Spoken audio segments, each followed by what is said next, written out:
Oke. Assalamualaikum warahmatullahi wabarakatuh. Waalaikumsalam warahmatullahi wabarakatuh. Perkenalkan, saya Pembayun Arilatri akan mempresentasikan tentang observasi profiling peserta didik. Nah, observasi ini dilakukan di SD Negeri 1 Wonokromo di Kecamatan Alian, Kabupaten Kebumen, dilaksanakan pada tanggal 10 Januari 2023 pukul 7.30 sampai 9.30. Nah, kegiatan observasi dilakukan di kelas 1 dengan jumlah siswa 22 siswa yang terdiri dari 8 siswa perempuan dan 14 siswa laki-laki. Kegiatan observasi mengambil 9 peserta didik secara acak. Lalu kelas yang diobservasi menggunakan kurikulum Merdeka. Nah, ini merupakan panduan observasi yang saya lakukan. Ada beberapa aspek yang diamati. Yang pertama, perkembangan fisiologis. Yang kedua, perkembangan kognitif, piase dan kemampuan awal. Yang ketiga, perkembangan sosio-emosi. Yang keempat, perkembangan bahasa. Yang kelima, perkembangan moral. Dan yang keenam, perkembangan motivasi belajar. Next. Yang ketujuh, perkembangan motorik. Yang kedelapan, perkembangan etik dan kultural. Yang kesembilan, perkembangan status sosial. Yang kesepuluh, minat belajar. Nah, untuk hasil observasinya, yang pertama dari aspek perkembangan fisiologis, indikatornya itu pertumbuhan berat badan, tinggi badan, penglihatan, dan pendengaran siswa. Dari ke-9 peserta didik yang diobservasi, semuanya memiliki pertumbuhan berat badan dan tinggi badan yang sesuai dengan usianya. Selain itu, adanya kesehatan penglihatan dan pendengaran yang baik. Yang kedua, ada aspek perkembangan kognitif piase dan kemampuan awal. Indikator yang pertama, mampu mengingat materi yang disampaikan. Terdapat 6 peserta didik yang memiliki kemampuan untuk mengingat materi pelajaran yang sebelumnya telah diajarkan, dan ada 3 peserta didik lainnya yang masih kurang untuk mengingat materi pembelajaran yang sebelumnya telah diajarkan oleh guru. Lalu untuk indikator memahami materi, ada 7 peserta didik yang memahami materi yang diberikan dan mampu mengerjakan tugas yang diberikan guru dengan baik. Sedangkan 2 peserta didik lainnya masih kurang mampu memahami materi yang diterangkan oleh guru. Hal ini terbukti dari keduanya yang kurang mampu untuk mengerjakan soal-soal yang diberikan oleh guru. Aspek yang ketiga yaitu aspek sosio-emosi. Indikatornya yang pertama, kemampuan dalam berinteraksi. Dari 9 peserta didik itu, ada 8 peserta didik yang memiliki kemampuan berinteraksi yang bagus, baik dengan temannya, dengan guru, dengan kakak kelas, dan dengan karyawan. Namun ada 1 peserta didik yang kemampuan berinteraksinya kurang, jadi dia sering hanya bisa berinteraksi dengan teman sekelasnya saja. Nah, interaksinya kurang ini karena dia orangnya anak yang tipe pendiam.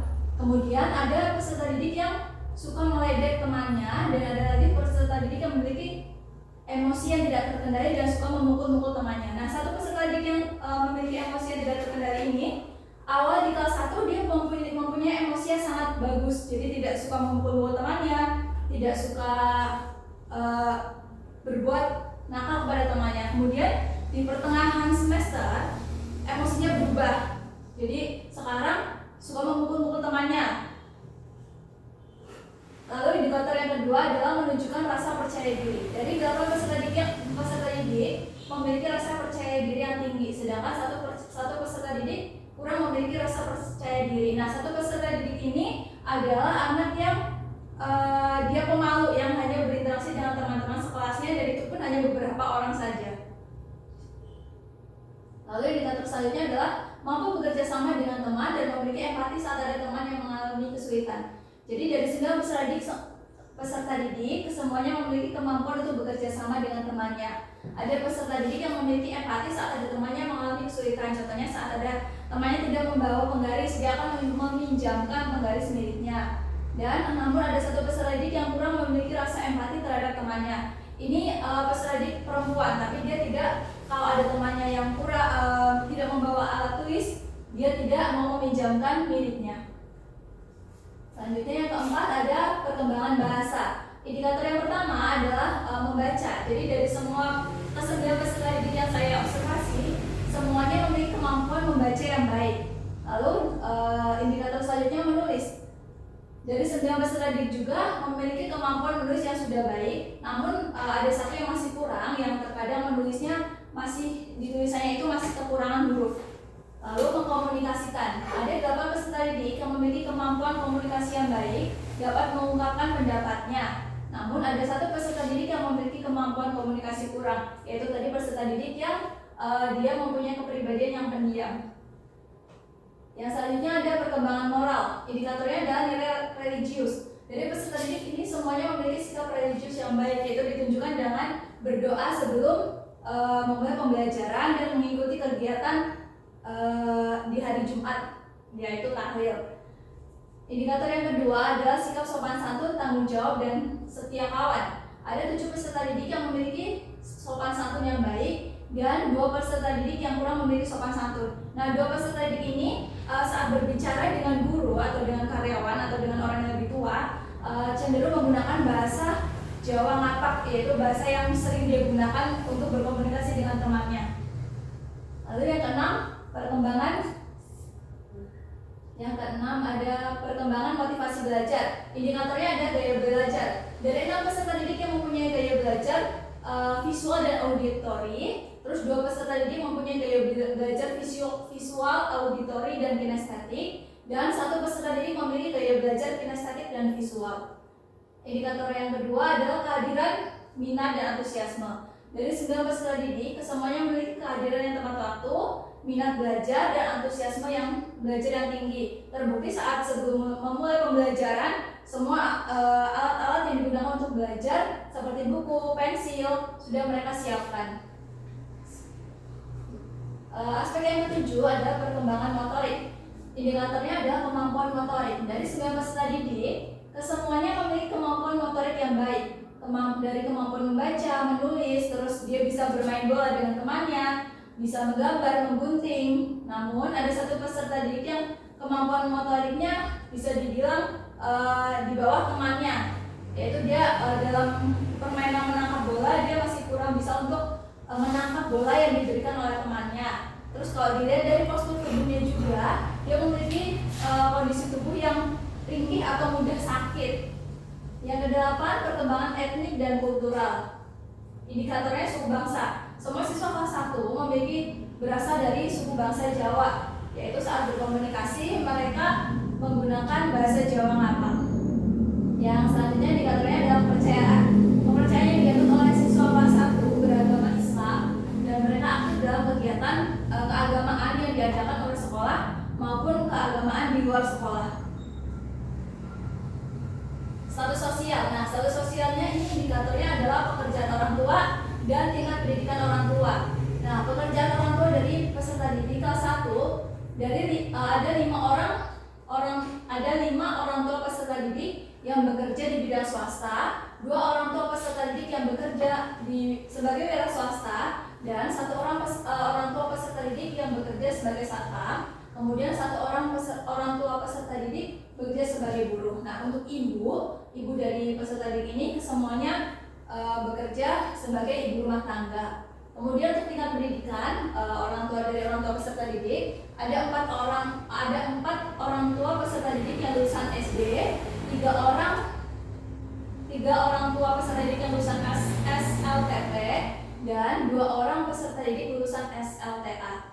Untuk ibu dari peserta didik, tingkat pendidikannya ada 5 orang tua peserta didik yang lulusan SD, 4 orang tua peserta didik yang lulusan SLTP. Jadi bisa disimpulkan bahwa untuk tingkat pendidikan rata-rata masih di tingkat sampai tingkat menengah.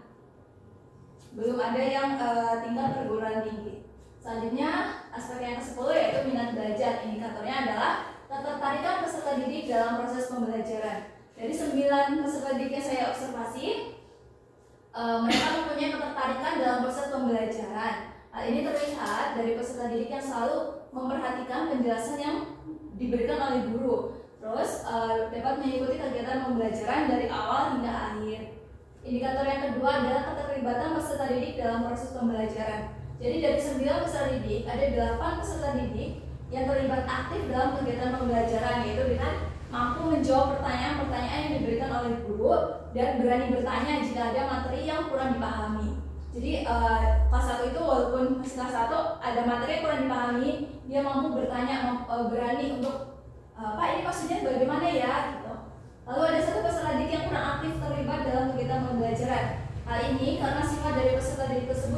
pendiam dan pemalu. Tetapi walaupun dia pendiam dan pemalu, dia bisa mengikuti kegiatan pembelajaran dengan baik. Next. Oke, ini tabel profiling dari peserta didik yang saya observasi. Ada nama, jenis kelamin, tinggi badan, berat badan, tempat tanggal lahir, terus agama, nama ayah, pekerjaan ayah, nama ibu, pekerjaan ibu, alamat, dan cita-cita. Nah, kesimpulan dari observasi yang saya lakukan, dari beberapa aspek perkembangan peserta didik itu saling berkaitan. Misalnya, perkembangan bahasa erat kaitannya dengan perkembangan kognitif. Jadi anak yang mempunyai perkembangan kognitif yang bagus cenderung memiliki kemampuan berbahasa yang cukup bagus. Dari hasil observasi yang tadi dilakukan dapat disimpulkan bahwa peserta didik memiliki perkembangan yang baik bila dilihat dari teori perkembangan fisiologis, kognitif, sosio-emosional, bahasa, moral, dan motivasi belajar. Bila dari perkembangan motoriknya, peserta didik kelas 1 SD Negeri 1 Wonosobo memiliki perkembangan motorik yang baik. Lalu dari segi etnik dan kulturalnya beragama Islam dan bersuku Jawa. Untuk status sosialnya yaitu kebanyakan orang tuanya bekerja di bidang swasta. Dan tingkat pendidikannya dari tingkat pendidikan orang tua dari lulusan SD, SLTP, dan SLTA. Lalu ketertarikan atau keterlibatan aktif dalam kegiatan pembelajarannya cukup tinggi. Oke, sekian presentasi dari saya. Adakah yang ingin bertanya? Ya, Oke, baik. Perkenalkan nama. ya sebelumnya perkenalkan nama saya Danita. Di sini saya akan bertanya kepada Mbak Kembali. Di situ kan tadi dijelaskan ada satu anak peserta didik yang memiliki tingkat emosi yang cukup baik sebelumnya. Tapi mengapa emosinya menjadi seperti mudah marah dan menjadi tidak baik? Apa yang menyebabkan hal itu bisa terjadi dan penyebabnya itu apa? Oke, baik. Setelah saya melakukan wawancara dengan guru dari kelas 1, jadi kenapa anak itu jadi emosinya kurang baik? Ternyata anak itu tuh dari kecil tidak diperbolehkan untuk berinteraksi dengan teman-teman sebayanya. Jadi bermain di rumah aja. Nah, setelah dia sekolah, dia bisa berinteraksi dengan teman-temannya. Kemudian karena orangnya mungkin tadinya tidak bisa berinteraksi sama teman-teman yang lain, kakak kelas atau anak-anak yang lebih dewasa dibandingkan dia, diejek, dibully. Nah, saat dia dibully, dia merasa tidak terima, akhirnya mengejar-ngejar yang membuli, terus dipukul, suka mukul-mukul. Nah, dari situlah emosinya jadi berubah saat di sekolah. Jadi saat di sekolah ada temannya yang ganggu, dia langsung mukul, langsung tidak terima, langsung mukul, dan saat kesenggol sedikit langsung emosinya meledak-ledak. Seperti itu. Adakah yang ingin menambahkan?